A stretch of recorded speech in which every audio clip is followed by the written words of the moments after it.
یو انسی دښمنان دي، یو دغه جنی دښمنان دي چې شیاطین دي.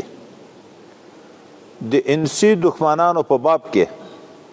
خدای متعال موږ ته حکم کوي چې د کوم انسان سره د عداوت او دښمني راغله بیا څه ورسره کوه؟ ادفع بالتي هي احسن فاذا الذي بينك وبينه عداوه كانه ولي حميم. کوم انسان چې د تا سره ظلم وکړه، د تا سره بد اخلاقی وکړه، ته دیغه په عوض کې دیغه په مقابله کې د ده سره احسان وکړه، نیک روش او نیک اخلاق ورسره غوره که. دا د ده د دښمني علاج ده. هغه څوک چې د تا او د ده په منځ کې دښمني ده، د تا د نیک اخلاقی په برکت به خدای پاک مخلص دوست درته وګرځوي. داسې به جوړ شي لکه هغه مخلص دوست، ځکه انسان تابع د احسان ده. نو د انسي دښمنانو چې انسانان دي د یغو سره د دښمني علاج موږ ته رب کریم هغه په نیک اخلاقی ښوولی ده چې داسې نیک اخلاقي ورسره وکړي دی به متاثره شي، د دښمني نه به خلاص شي، په دوستي به بدل شي. اما د شیطان په باب کې رب کریم و اما ینزغنک من الشیطان نزغ فاستعذ بالله، که شیطان څه وسوسه در اچوله نو هلته دی په نیک اخلاقي باندې نه اصلاح کیږي چې ته د ده سره نیک اخلاقي وکړې، د ده د خوشحالۍ لیار غوره کې. نه، دا هغه بدترین دښمن ده چې په هر څه کې دی د تا دپاره په کمین کې ده. نو ته اعوذ بالله وایه، پناه غواړه په الله تعالی د دغه شیطان رجیم نه. ځکه دا شیطان داسې دښمن ده، دی موږ ویني موږ دی نه وینو، دی د موږ په مشورو خبر ده، موږ د ده په تدبیرو نه یو خبر. دی همیش دپاره په دښمني ولاړ ده. موږ ته د ده د دښمني احساس نشته چې د موږ سره داسې پټ دښمن ده چې هغه مو په هیڅ صورت کې په یو حال کې هم نه پرېږدي. هغه دښمن ده چې د آدم علی نبینا علیه الصلاة والسلام او حوا انا رضی الله تعالی عنها سره قسم د دوستۍ وکړو هم خطا یې کړه، چې هغه د دانې د خوړلو په باب کې هغو ته کومه خبره کوله نو دا یې ورته ویلې په قسم چې زه د تاسې دپاره ناصح یم، خیرخوا یم. اما د عامو انسانانو په باب کې خو شیطان قسم کړی د الله ته چې د ما د تا په عزت قسم وي چې زه به د تا بندگان په سمه لیار پرېنږدم. نو موږ ته قسم د دښمني کړی چې آدم علیه السلام او حوا انا سره قسم د دوستي کړی هم خطا یې کړه، چې موږ سره د دښمني کړی موږ سره خو یوه ورځ هم ښه لیار نه غواړي. اوس نو د دغه علاج چې کېږي په خپله بنده په بندګي تدبیر یې نشي کړی، ځکه چې د دښمن د کمین نه خبر نه یې چې دلته یې کمین راته نیولی ده، نو ته به څنګه تدبیر وکړې؟ نو داسې ذات ته به ته پناه وړې چې هغه بیا د تا په دغه دښمن علم لري، دی د هغو په تدبیر علم نه لري. هغه د تا په هر څه قادر ده او دا دښمن د هغه په ذات په هیڅ باندې هم قدرت نه لري چې هغه الله تعالی ده. الله تعالی د شیطان په ټولو تدبیرو خبر ده، په ټولو شیانو د هغه قدرت موجود ده. نو د پناه ځای د موږ الله تعالی ده، الله تعالی ته به پناه وړې. اوس نو دغه بهترین عبادت چې قرآن عظیم شان ده چې سړی جنت ته برابري، د الله دوستی ته برابري، شیطان سړی نه پرېږدي، من کې خنډ واقع کېږي. نو ته پناه یې الله تعالی ته په الله پناه وغواړه، بیا نو تلاوت شروع که، بیا نو درس و تدریس ته ترجمې مبارکې شروع که. او مفسرین لیکي څوک چې په اخلاص استعاذه وغواړي، پناه وغواړي د شیطان نه، بیا الله پناه ورکوي. څوک چې په اخلاص پناه وغواړي د الله تعالی نه، الله تعالی بیا پناه ورکوي. دا ځای ډیر مهم ده. د موږ اکثر عبادت په داسې حال کې چې د عبادت نه غافله یو. عن صلاتهم ساهون، په لمانځه لګیا د لمانځه نه غافله، په دا نه د خبر چې څو رکاته مې وکړه، په دا نه د خبر چې تلاوت امام چې وی تلاوت کې سوچونه او فکرونه دي په نورو شیانو کې لګیا یو. عین د تلاوت په حال کې سوچ په بل ځای کې وي، سبق کې ناست وي سوچ په بل ځای کې وي، دعا کوي سوچ په بل ځای کې. د غافل زړه دعا خدای پاک نه قبلوي، د غافل زړه عبادت خدای پاک نه قبلوي. نو اعوذ بالله چې موږ وایو په دغه ورپام هم نه ده چې د اعوذ بالله څه معنا ده، د څه دپاره وایو. چې سړی په دغه مطلب نشي پوی نو اخلاص به څنګه موجود شي، بیا به د زړه غوښتنه څنګه موجود شي. نو الله موږ پوی کوي ته چې عبادت شروع کوي بیا خصوصا قرآن عظیم شان تلاوت شروع کوي چې هغه حبل متین د الله ته دی وصل کوي، شیطان تا صفا نیت ته نه پرېږدي، حضور ته دې نه پرېږدي. نو په اخلاص په الله تعالی باندې ځان وسپاره، الله تعالی نه پناه وغواړه چې رب کریمه زه د تا په ذات پناه غواړم، د دغه شیطان خبیث نه زه خو په تدبیرو نه یم خبر، ته په هر څه خبر هم یې، په هر څه قادر هم یې. نو چې په اخلاص وایي څوک پناه وغواړي بیا الله تعالی د شیطان اخلاصي. د دغې وجه نه موږ ته د شیطان د وسوسو علاج هم محدثین کرام دا بیانوي. احادیثو کې راځي چې کوم انسان چې وسوسې وي، چاته په اوداسه کې ډېر وسواس پیدا کیږي، د دغو دپاره ځان ته شیطان مقرر ده، په اوداسو ځان ته شیاطین مقرر دي، ولهان ورته وایي نوم یې دیغو. هغه انسان په اوداسه کې خطا کوي، څوک په لمانځه کې خطا کیږي. نو هغه علاج دا ده چې کوم انسان ته چې وسوسې ډېرې پیدا کېدي، اعوذ بالله دې وي، په چپ لوري د درې وارې لاړې توکي، بیا وایي شیطان ذاتي ترجیح. نو دا اعوذ بالله په اخلاص دا د دفع د وسوسو دپاره بهترین علاج ده. نو اول د آدابو د قرآن عظیم شان نه هغه دا ده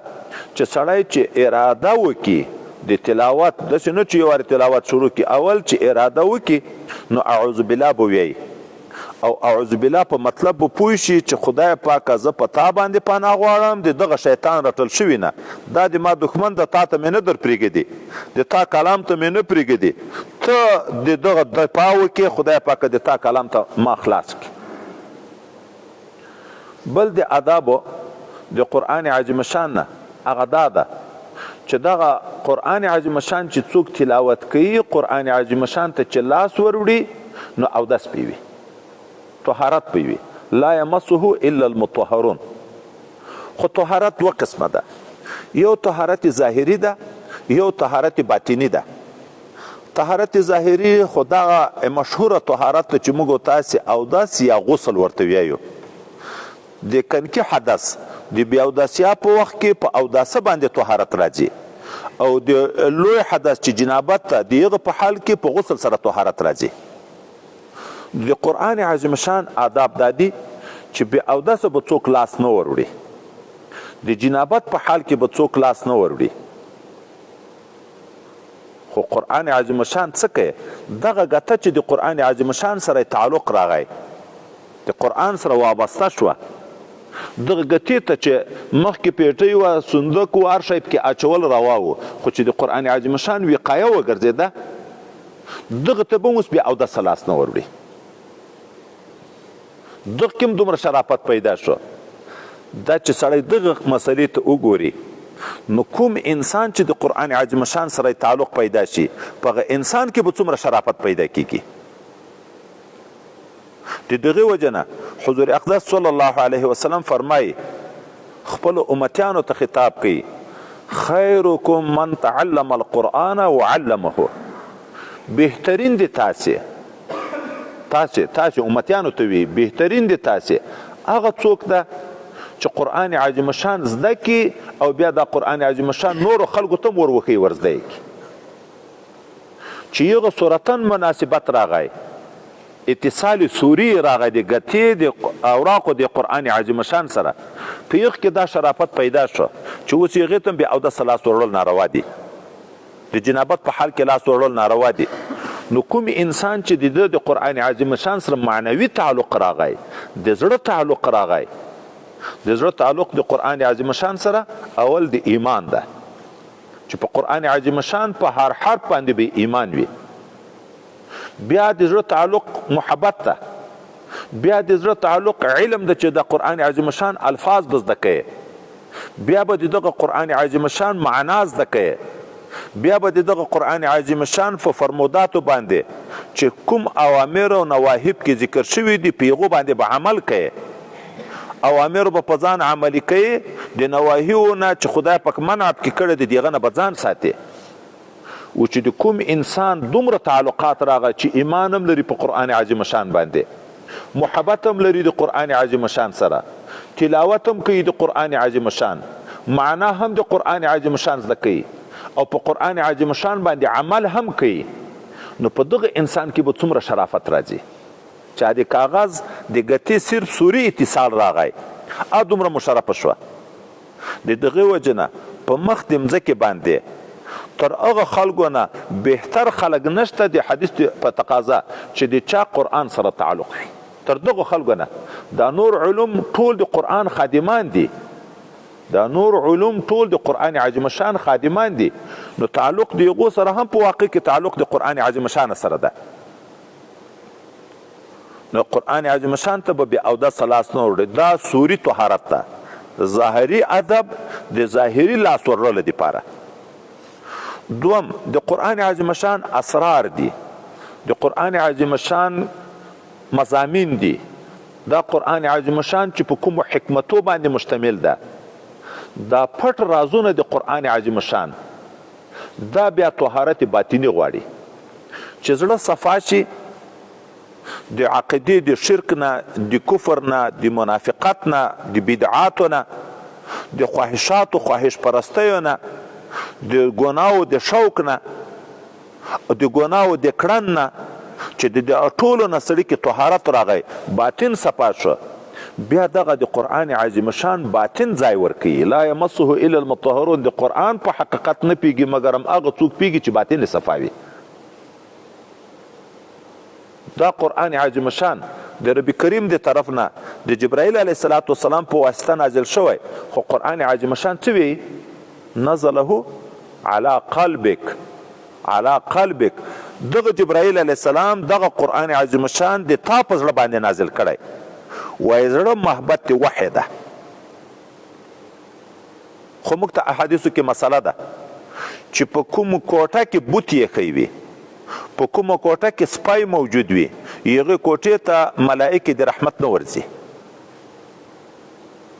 نو کوم زړه چې په هغه کې عقیده خرابه وي، په هغه کې اخلاق رذیله موجود وي، تکبر موجود وي، ریاکاری موجود وي، حسد موجود وي، د دنیا محبت موجود وي، د عزت محبت موجود وي، دغه زړه ته به څنګه ملائکې ورشي؟ تکبر بد ده که سپی؟ سپی د الله په مخلوقاتو کې نجس مخلوق ده، خو ظاهري نجاست لري، ظاهري نجاست لري، باطني نجاست نشته. د باطن د نجاستو ځای د تطهیر چې د هغه جهنم ده، سپی جهنم ته نه ځي. دا نور حشرات چې دي، حیوانات چې دي، دا جهنم ته نه ځي. خو د تکبر په باب کې حدیث مبارک راځي چې نبی کریم صلی الله علیه وسلم فرمایي د چا په زړه کې چې د ذرې په انداز تکبر موجود وي،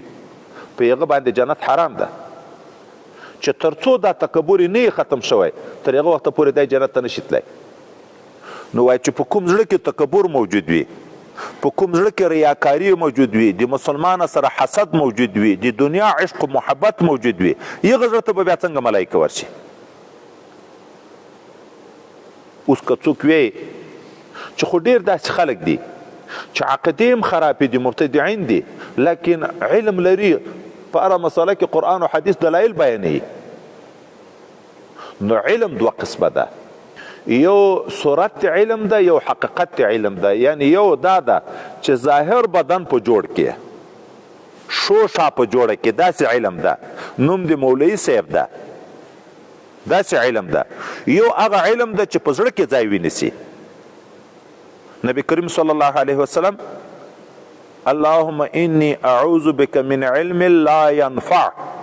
خدای زه پناه غواړم په تا د هغه علم نه چې انسان ته ګټه نه رسي. معلومیږي چې علم دوه قسمه ده کنه، یو نافع علم ده، یو غیر نافع. کوم علم چې د الله تعالی د خشیت او د خوف ذریعه شو، چې د خدای پاک نه ډار په انسان کې پیدا کوي، دغه علم نافع ده، دغه علم وراثت پیغمبر علیه السلام ده، دغه علم صفت الله تعالی ده، په دغه علم باندې جنت پیدا کیږي، په دغه علم باندې د الله تعالی رضا پیدا کیږي. کوم علم چې د خشیت الهی ذریعه ونه ګرځیده، د خدای نه د ډار ذریعه ونه ګرځیده، دغه علم غیر نافع، دغه علم د غاړې طوق ده، دغه علم په انسان حجت ده. خدای پاکه دغه قرآن د موږ دپاره حجت وګرځې په موږ یې حجت ومه ګرځې ولې دا دعا کیږي خو که په قرآن عمل وشو موږ دپاره حجت ته په ورځ د قیامت باندې به دغه شفاعت راته کوي او که خدای نه خسته په قرآن عمل نه و دغه قرآن په موږ حجت ته الله تعالی ته به دی شکایت کوي چې الله داسې انسانانو ته دې ورلېږلی چې په ما باندې عمل نه کوه د علم تعریف په یوه قول خدای پاک ذکر کړی د خشیت الهي انما یخشى الله من عباده العلماء څوک یې دغه عین تعریف د علم ده علم هغه ده چې د خدای ویره ده چې په چا کې د خدای خوف نه و دغه ته په اصطلاح د شریعت کې علم نه ویل کېږي او څوک یې دغه غرض او غایه ده ثمره ده غرض هغه مقصد د علم نه مقصد د علم نتیجه د علم اثر غرض غایه هغه شی ده د الله نه ویره ده اوس نو کوم علم چې وي چې خشیت الهي نه وي ورسره دا علم داسې شو که شجر بلا ثمر ونه ده خو میوه نشته نتیجه نشته پکې بې فایدې شوه بې فایدې شوه هغه سیبان چې خلک یې ولګوي چې میوه نه کوي بیرته یې د بیخه باسي دا بې فایدې شوه نو دغه قرآن عظیم شان چې د الله تعالی د طرف نه راځي د دغه ځای د نزول زړه ده دا علم چې انسان کې پیدا کیږي هغه علم چې خدای پاک ته سړی وصل کوي دا د الله تعالی د طرف نه د ملائکو په واسطه باندې زړه ته داخلیږي خو کوم علم چې خشیت الهي نه وي دا زړه ته نه داخلیږي نبی کریم صلی الله علیه وسلم فرمایي ډیر خلک به په ډیر خواږه آواز قرآن عظیم شان ویایي ډیر خلک به قول د خیر البریه کوي د الله او د رسول بهترین کلامونه به بیانوي ګوره د خولې بیان شته لیکن نبی کریم صلی الله علیه وسلم وی چې د دغه ځای نه به لاندې د ایمان نه وي ایمان ځای چیرې ده زړه ده حضور پاک صلی الله علیه وسلم په ډیر بهترین انداز به قرآن عظیم شان ویایي حضور پاک صلی الله علیه وسلم ډیر بهترین بیانونه به کوي قرآن او حدیث په خلکو ته بیانوي خو لیکن د ایمان به د دغه خنجرې نه لاندې نه وي د ایمان نه به داسې خالي وي لکه سړی چې په غیشي باندې نن سبا ماشین دی په کلشینکوپ باندې ښکار اولی د نږدې نه د ډېرې تیزي نه دا کارتوس تر اوځي شای ولګېږي اما په هغه کارتوس په سر باندې د وینې اثر نه ښکاره کېږي په هغه غیشي پورې وینې اثر ډېرې په تیزي وځي وایي دی به هم د ایمان نه داسې وځي نو ځکه حضرت مجدد صاحب وایي چې علم اگر بر تل زند مار شود علم اگر بر دل زند یار شود علم که په ظاهري بدن باندې اثر ښکاره شو صرف شو شاپه برابر شو مولوي صاحب او شیخ صاحب او طالب جان دا ورته وویلی شو او د زړه کې د خدای خوف نه و د قرآن سره مینه او محبت نه و عمل نه و دغه مار د خپلې غاړې توق ته تا به چې هلاکوي به دی ځکه په قیامت کې لکه د جنت په درجو کې چې د علماو درجې تر نورو خلکو نه 100 درجې جګې دي عذاب هم د دغه عالم چې په قرآن او په خپل دین باندې عمل نه کوي تر عوامو نه بیا عذاب هم دومره ډېر سخت ده مار شو اما زړه باندې کار وشو علم اگر بر دل زند اثر په زړه کې ښکاره شو یار شود دا د بیا ملګری ده په دنیا کې د ملګری ده زلکدن په وخت کې د ملګری ده په قبر کې د ملګری ده په میدان حشر کې د ملګری ده په جنت کې د ملګری ده هغه مقام ته د رسوي چې د نبوت نه رالاندې بل مقام بیا د دومره فوق د چا نشته لکه د علمای حقیقي و چې شته ځکه خو وراثت پیغمبر علیه الصلاة والسلام ده نو لہذا د قرآن اسرار هغه چاته به ښکاره کېږي چې باطن یې صفا وي لا یمسه الا المطهرون باطل چې صفا وي عروس معانی قرآن حجاب انگاه بی اندازت وای تشبیه ده ناوی چې د میړه کور ته یوړی شي دغه ناوه ډیره ښایسته کړی شوي وي ډیر زیورات پورې وي خو چې تر څو پورې په دغه کوټه کې د دغه ښځې سره نورې ښځې ناستې وي یا د دا کورنۍ نور څوک ناست وي، دغه ناوې خپل میړه ته مخ نه وررسوي، خپل زینت نه ورته ښکاره کوي. خو چې کله اغیار ووځي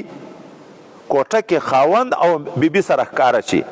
بیا هغه اسرار خپل، هغه زینت خپل، ښایست خپل هلته ورښکاره کړي.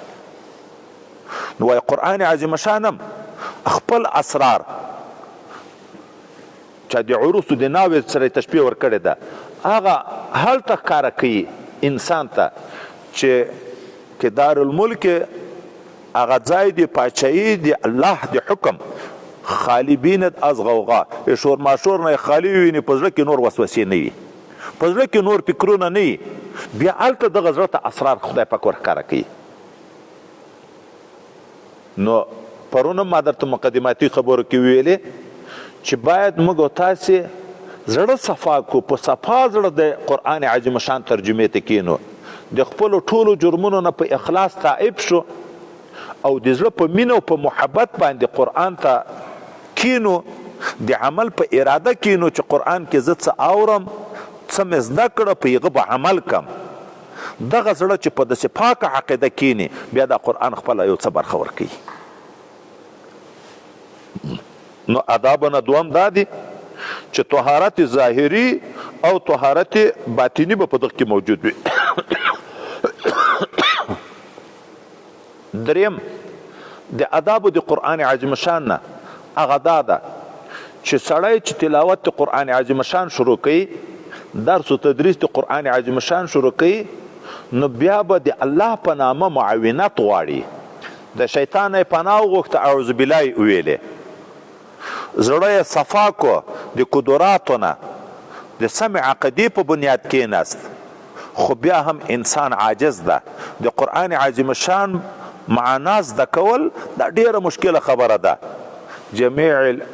جميع العلم في القرآن لكن تقاصر عنه افهام الرجال، ټول علوم په قرآن عظیم شان کې دي، خو د خلکو فهمونه د هغه نه قاصر دي. نو بیا به بسم الله وی، د الله په نوم به معاونت حاصله یې، استعانت به کوي، خدای پاک ته به رجوع کوي، په شیطان پناه غواړم، اصوري و معنوي چې څومره مې پاکي په وس پره وه هغه په ځان کې راولم، نور بیا خدای پاک د تا په نامه، د تا د نامه په برکت باندې، په استعانت باندې زه شروع کوم په تلاوت دغه قرآن عظیم شان باندې. دغه شیان چې آداب و لحاظ وشو، بیا نو قرآن عظیم شان انسان ته ځای ورکوي. دغه انسان بیا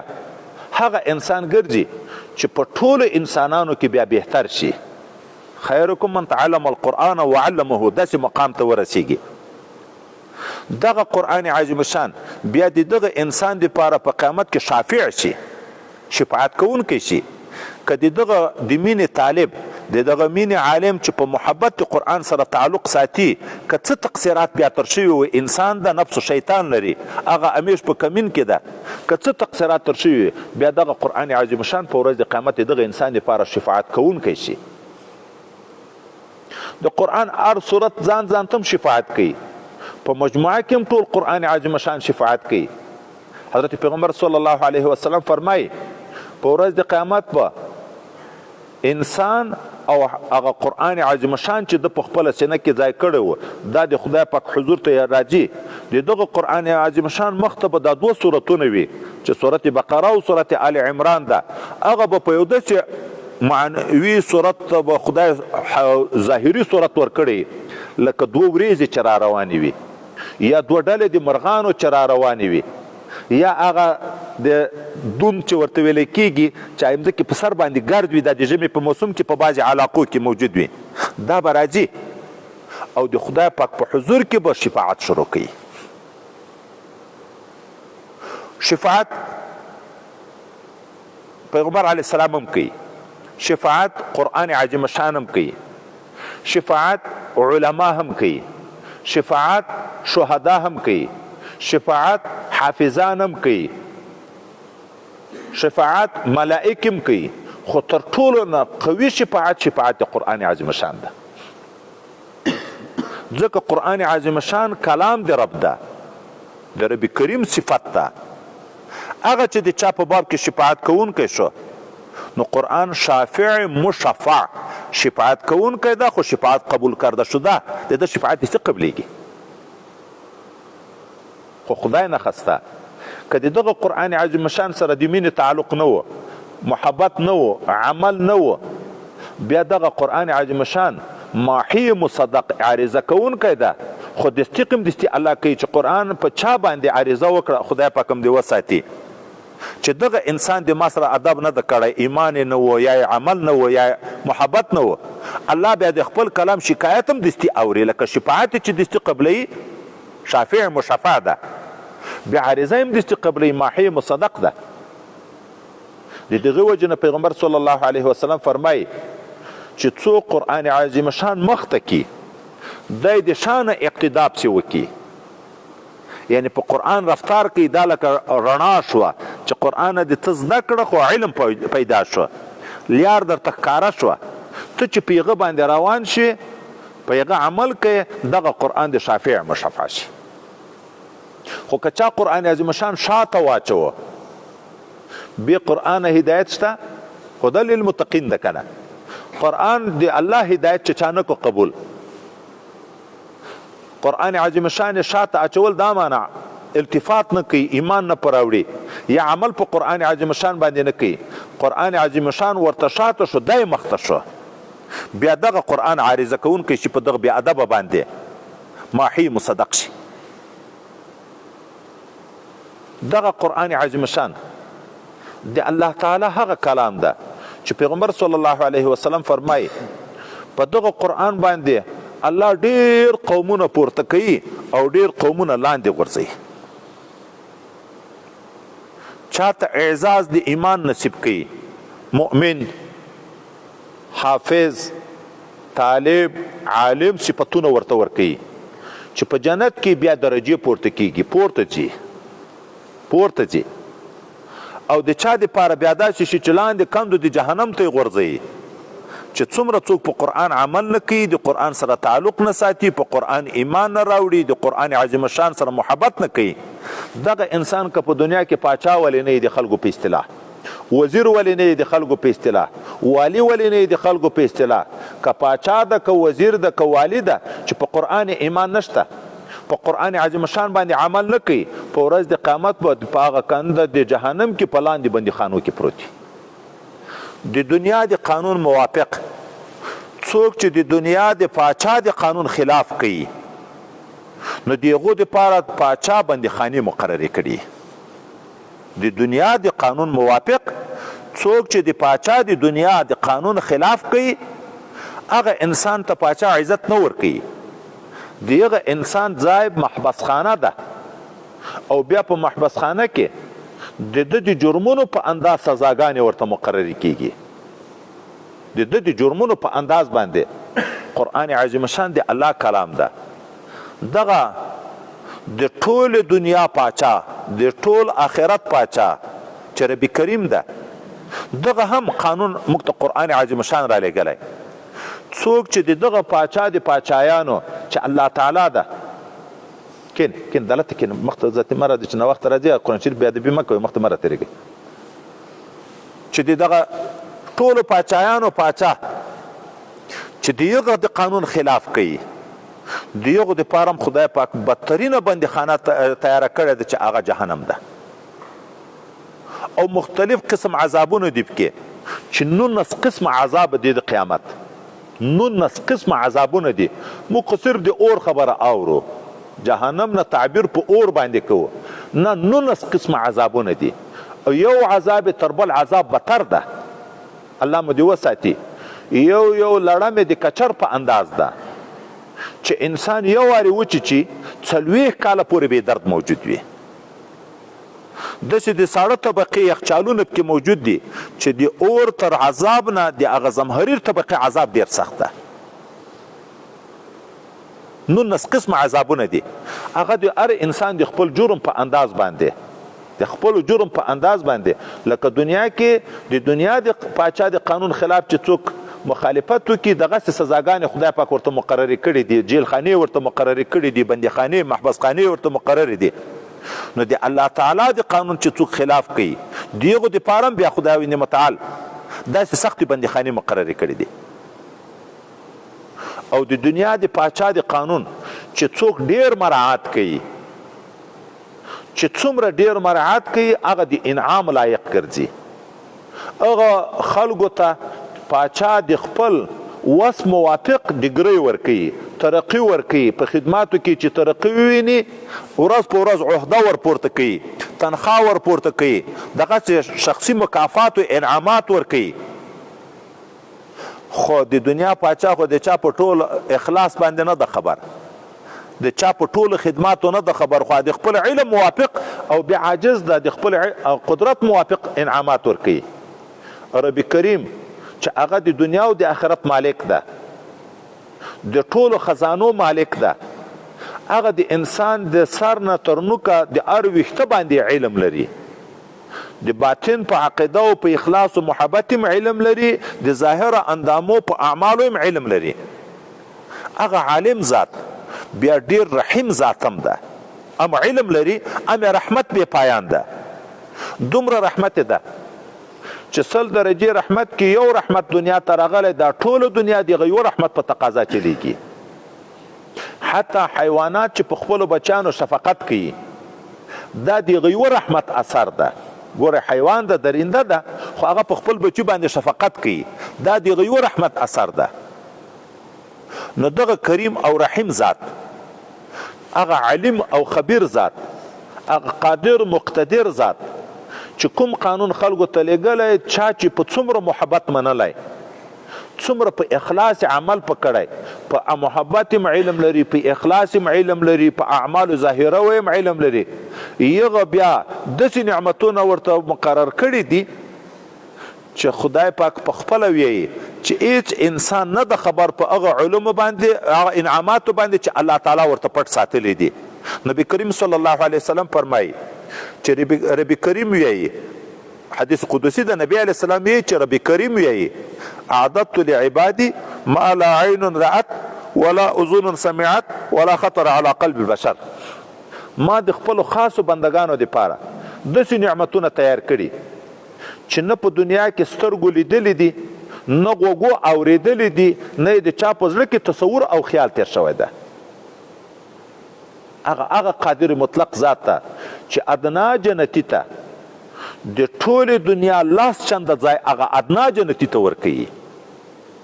چې هغه نفس مسلمان وي آخر چې جنت ته داخلیږي هغه ته هم د دنیا لاس چنده ورکوي نو خپلو دوستانو ته انعامات درجه په درجه د دوی د اخلاص او د اعمالو په نتیجه کې ده نو چې څومره څوک په اخلاص او په محبت باندې په قرآن عمل کوي دغه مالک حقیقي د دغه دپاره د عزت ځای بیا جنت تیار کړی ده دنیا نعمتونه خو عارضي نعمتونه دي دلته هم نازوي زه طالبان ورونو ته اکثره وخت وایم دوره کې 12 کاله 14 کاله په طالبي کې تیري پوښتنه تر وکړه چې ته د غوړیو په ټیم خبرې چې په څو ده نه د غوښې په کیلو خبرې په څو ده نه د وړو په ګونۍ خبرې په څو ده نه په وړو خبر ده نه په غوړیو خبر ده نه په غوښه خبر ده نه په دالو نه په هیڅ خبر ده خو د دغه دین برکت ته دومره اعزاز خدای ورکوي چې دلته هم داسې بې تکلفه نعمت ورکوي 14 کاله په طالبي کې یو روپۍ هم خرچه د جوب نه وي خدای پاک د عوام ورته مسخر کړي د مدرسو سره تعاون کوي په هغه باندې دته د کوټې بندوبست وي د کتاب بندوبست وي د استاد بندوبست وي د مطبخ او د لنګر بندوبست وي خدای پاک مفته ورکوي ګورې په خبر هم نه ده په قیمت هم نه ده خبر خو چا په دنیا کې چې د قرآن عظیم شان سره د احادیثو مبارکو سره د علم سره تعلق نه ده ساتلی چې څومره تر لرې کېږي د هغو ستړی په خپل ځان دی چې څومره تر لرې کېږي ټوله زندګي به په زمیندارۍ لګیایي په ډریورۍ لګیایي په مسافرۍ کې به ژوند تېروي په قسمه قسمه تکلیفو کې به ژوند تېروي دا یوه ګوله هغه هم خوري هغه هم خوري خوراک خو هغه ده چې الله مقدر کړی تر هغه نه زیات څوک نشي خوړی خو یو ته خدای پاک داسې ورکوي چې په قیمت هم نه ده خبر او هغه بل د بدن غوښې پورې ویلې کوي په داسې تکلیفو باندې دغه یوه ګوله پیدا کوي نو چې په قرآن عظیم شان څوک عمل کوي د خپلو دوستانو دپاره بیا الله د میلمستیا تعبیر کوي د میلمستیا تعبیر نزلا من غفور الرحیم قرآن عظیم شان ویي چې جنت ځای د میلمستیا ده مسلمانانو ته د هغه ذات طرف نه چې غفور او رحیم ذات ده. موږ د دنیا انسانان هر څوک میلمه ته د خپل وس موافق خدمت کوي. بیا هم اکثر ځای کې چې دا موږ تللي یو څه غریب حلال وي خو په آخرت کې بیا معذرت خواهي کوي چې تاسې قدر حق خو ډېر و خو موږ دغومره په وس وه. الله تعالی عذر چاته نه وی چې تاسې خو حق ډېر و خو ما دغومره په وس و. میلمستیا ده د هغه ذات نه چې غفور او رحیم ذات ده. په خزانو کې هېڅ کمی نشته چې جنت کې د زړه شوق وشي لوږه خو نشته لوږه نشته د لوږې نه د شوق د وجې نه چې خوراک ته د شوق وشي چې څه مې خوړلي وای صرف وایه سبحان الله. د سبحان الله سره به سترخان غوړېږي او دومره سترخان به وي چې 80,000 قسمه خوراکونه به په تیارېږي. میل انداز به اوږد وي. خادمان د جنت په زرګونو هغه به بیا دستي دا شیان تا ته تیاري. دومره خوراک دومره چکاک ته کړی شي په جنت کې لکه د دنیا 100 کسان چې خوراک کوي چې 100 کسان چکاک کوي د دومره بیبیانو سره هلته جمع کړی شي لکه په دنیا کې چې 100 کسان کوي. خو دنیا کې هم په ښه خوراک سړی واوري خو بیرته په دغه ډارېږي چې ډېر وخورم معده مې خرابه نه شي مرض پیدا نه شي. بیا یې مخه د قضای حاجت تکلیف وي د بولو تکلیف وي نه ډېر شی چکای شي نه ډېر شی خوړی شي. هلته بیا دا تکلیفونه هم نشته نه قضای حاجت شته نه وړې بولې شته نه لویې بولې شته نه د معدې خرابي شته یو څه هم نشته. نو چې څوک په اخلاص سره د الله تعالی دعوت قبول کی قرآن دعوت ته نو الله خپل ځای کې بیا میلمستیا ورته مقرره کړې. نو د آدابو د قرآن عظیم شان رعایت چې سړی وکړي بیا الله تعالی په دغه انسان باندې خپل انعامات کوي او تر ټولو نه عظیم انعامات هغه دین ده. بیا دغه انسان ته چې په اخلاص او په محبت باندې د خدای پاک طرف ته رجوع وکړي الله په نعمتو کې هغه خیر د نعمتو ورکوي چې هغه چې د علم د قرآن عظیم شان او د احادیثو د مذهب ده یعنی دین ده د دین علم بیا ورکوي. او دا هغه نعمت ده چې رب کریم یې ومن یؤت الحکمة فقد اوتي خیرا کثیرا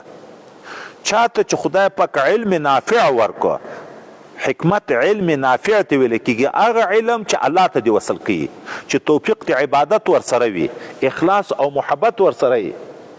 الله وی چاته چې علم ورکړی شو دغه انسان ته خیر کثیر ورکړی شو. خیر خپل اسم تبذیل څخه ده ډیر خیر کثیرانه د تاکید لپاره ذکر کوي ډیر خیر دغه انسان ته ورکړی شو. تر چی شو ډیر مفضل علیهم نه د ذکر خیر په الف لام په اضافات په مینم نه ده استعمال خو د اسم تبدیل په دریو طریقو کې په یوم نه ده اشاره ده دیته چې دغه علم تر دسې غټو بنګلو بهتر ده علم تر خو موټرو بهتر ده علم تر خو مارکیټو دکانو بهتر ده علم تر سرو زرو تر سپینو زرو چې د خلکو په خیال کې کوم ښه شیان ورځي یو شی نه دوه شی نه تر ټولو نه حتی که د ټولې دنیا پاچایي دی یو چا وي تر ټولې دنیا تر پاچایي نه دا یو حدیث یو آیات چې ته زده کړې دا تر ټولو نه بهتر ده. نو خدای متعال دغه انسان ته چې الله ته رجوع وکړي آداب لحاظ وساتي بیا خدای متعال په دغه انسان باندې د انوارات او فیوزات شروع کړي د علوم او فیوزات شروع کړي. موږ چې د مخکنیو علماو تاریخ ګورو یو عالم ته خدای پاک څومره علم ورکړی دغه قرآن عظیم شان په تفاسیرو کې په فهرست کې یو کتاب د ما سره موجود ده په هغه کې چې لیکلي دي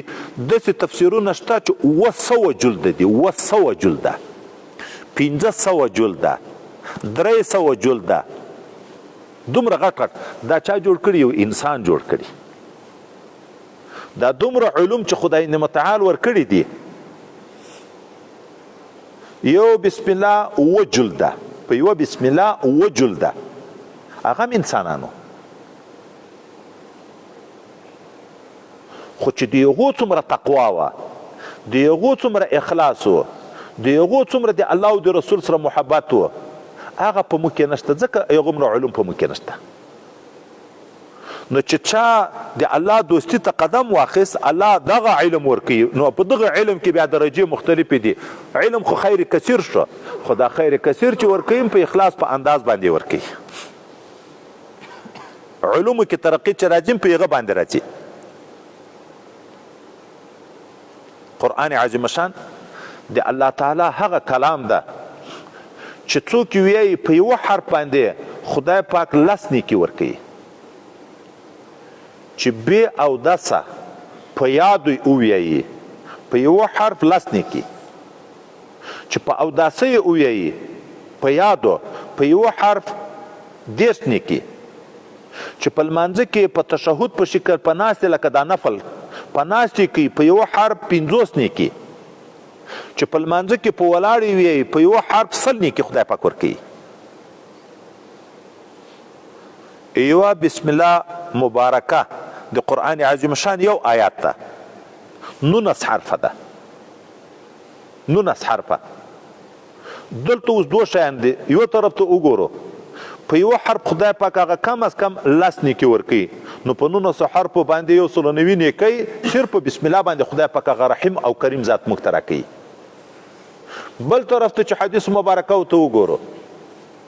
څوک چې دا غواړي چې د جهنم د اور نه خدای پاک بچ کړي بسم الله دې په اخلاص او په محبت ډېره ویایي د جهنم 19 قسم عذابونه دي د هر قسم عذاب دپاره ځان ته متولي او متصرف ملایکه مقرره ده لکه دا موږ او تاسې چې وینو دا پلانکای ده او دا پلانکای ده خو هر چا خپله عهده ورته معلومه وي د 19 قسمه عذابو دپاره 19 ملایکې مقررې دي غټې او عوان ډېر لري نورم د دغه 19 ملایکو د عذاب نه الله د بسم الله په برکت باندې خلاصوي دغې وجه نه کوم شاګرد چې استاد ته کیني او استاد دغه کنکي ماشوم ته ووایي چې ووایه بسم الله الرحمن الرحیم هغه کنکی ماشوم بچی ووایي بسم الله الرحمن الرحیم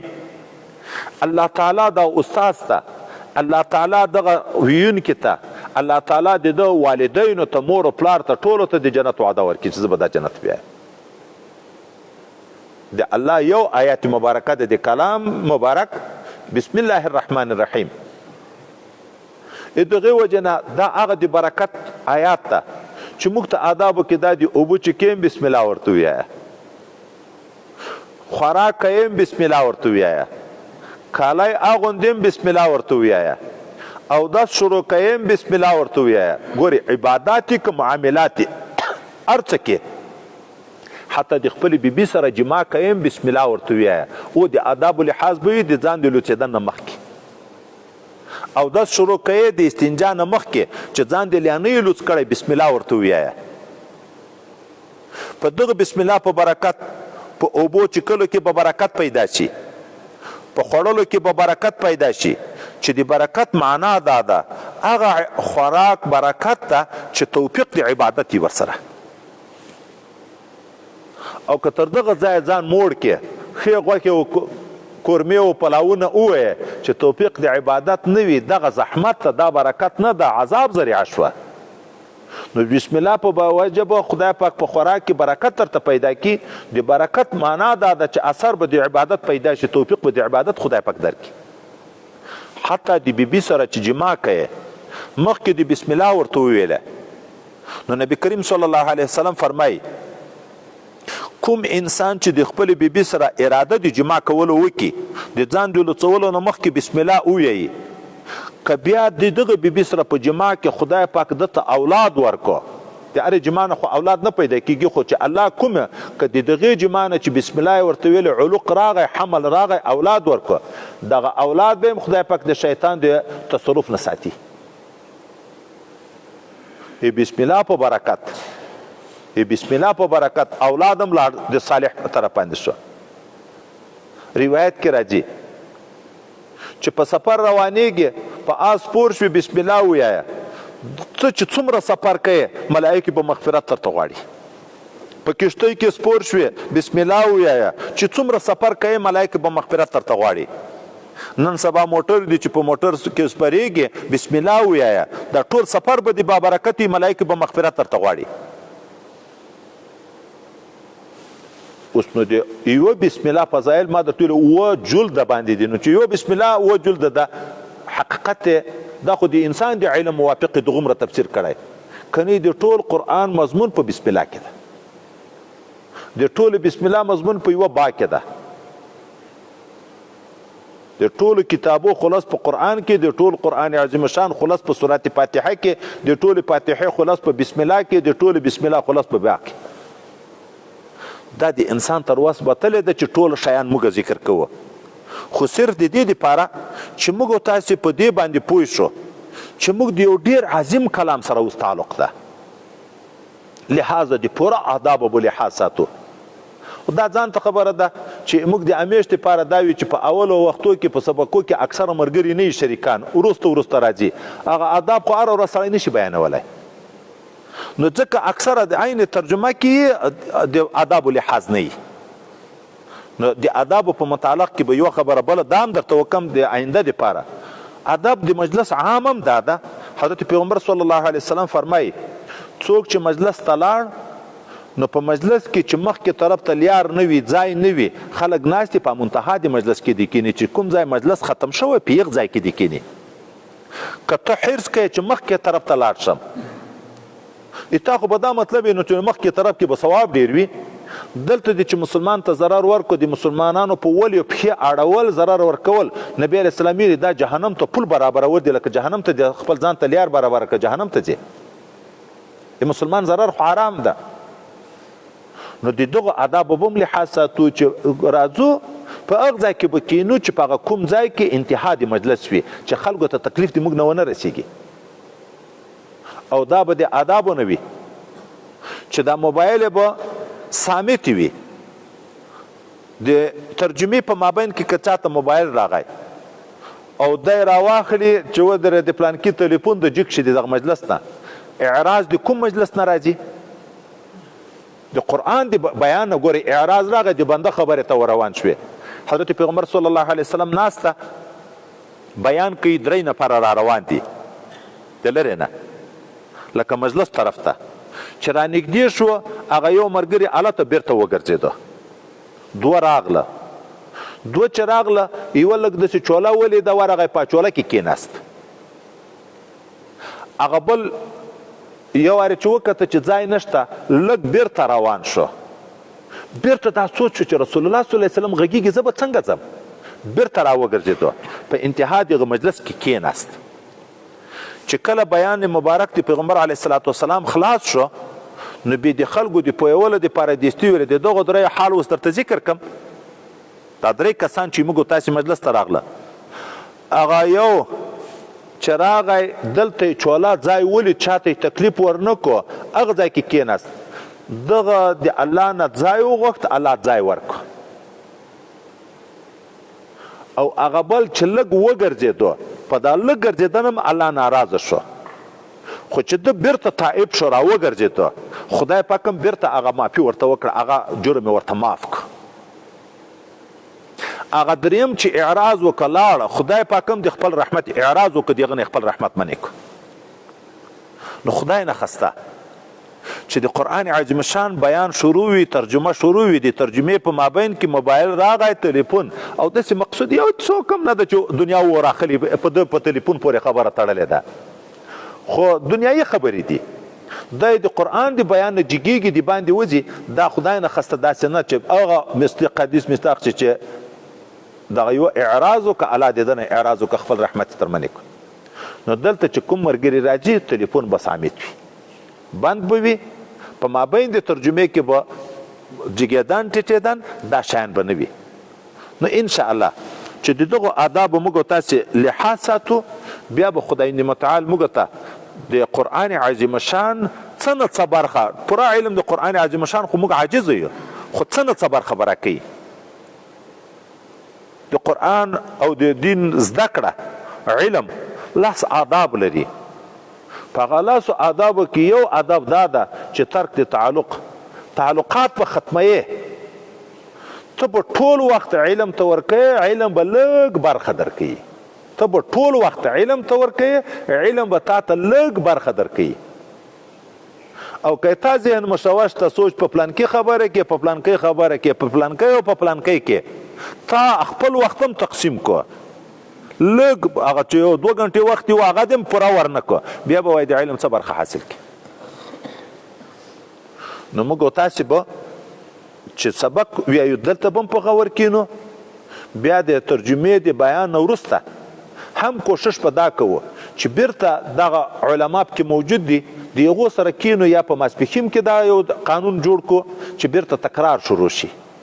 چې دا خبره هغه کشران ورونه د دغه علماو نه دواري بیا زده کړي